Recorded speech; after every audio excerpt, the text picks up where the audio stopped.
Hello everyone, and welcome to the implementation of Insertion Sort lecture.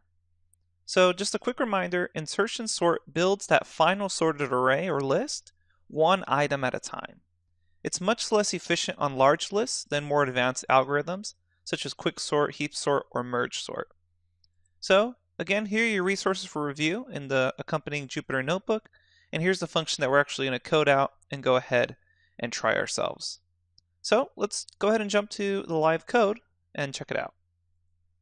First thing we're going to do is start off with our function def, and then we're going to go ahead and say insertion sort. So insertion underscore sort and take in ARR, which is going to be our array object. In Python, again, that's just a list. So first thing we're going to do is just go ahead and say for every index in array. So let's say for I in range, and we'll start from 1 to the length of the array. And then what we're going to do is go ahead and set current value and position. So I'll create a variable. I'm going to call it current value, and it's going to be at basically that value at the current position. And I'm going to make another variable called position and just call it I. Now again, I could just be calling these directly throughout the algorithm, but it's nice to have these variable names so we really are super clear about what's going on. So then what we're going to do is have our sorted sublist. So you can go ahead and review the lecture in case you want to remember what that sorted sublist looks like.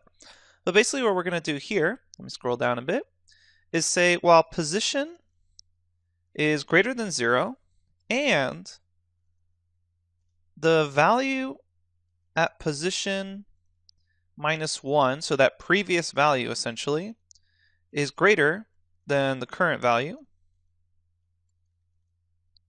what we're going to do is set the value at that current position. So position equals array at position -1. So this is basically a switch, right? And then if I say position equals position -1, I'm essentially just changing my position variable, and then I'll set the array value at that position equal to the current value I'm on.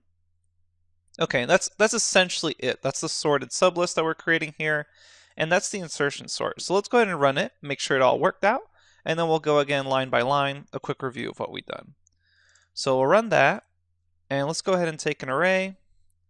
We'll call this just ARR, put in a bunch of numbers in any particular order we want since they're not going to be sorted yet. 23, 13, let's say 2. Okay, and then we're going to say insertion sort on that array and then call the array back.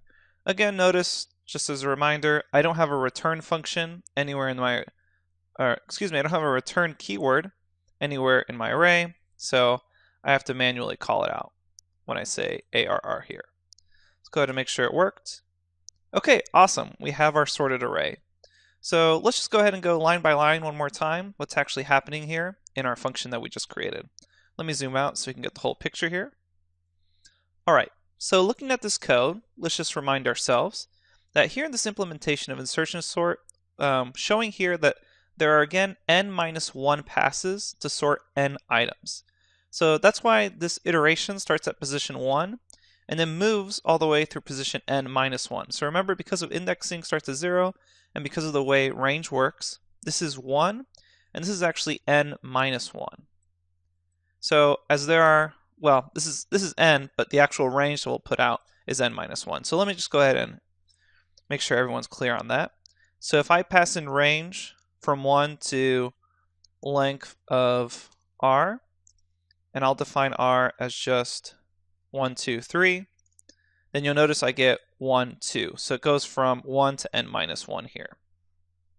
Okay, so we can see that this line right here, this ARR, this array at that position, so the value of the array at that position equals array position -1, that's essentially performing that shift operation that moves a value up one position in the list, making room behind it for the insertion. So remember that this is not a complete exchange as was performed in previous algorithms we've seen. So that means that the maximum number of comparisons for an insertion sort is the sum of the first n-1 integers. So again, that means this is order n squared. However, in the best case, only one comparison needs to be done at each pass. So this would be the case for an already sorted list that you happen to call this insertion sort algorithm on. One note about shifting versus exchanging is also important. In general, a shift operation requires approximately a third of the processing work of an exchange, since only one assignment is performed. So in some benchmark studies, insertion sort will actually show very good performance. So it might be nice for you to check out the Wikipedia link in the notebook and go ahead and learn about the pros and cons of insertion sort in case that's a interview question later on. So it gives you again the algorithm here. You can check it out. Gives you talks about the sorted partial results, those sublists that we were talking about.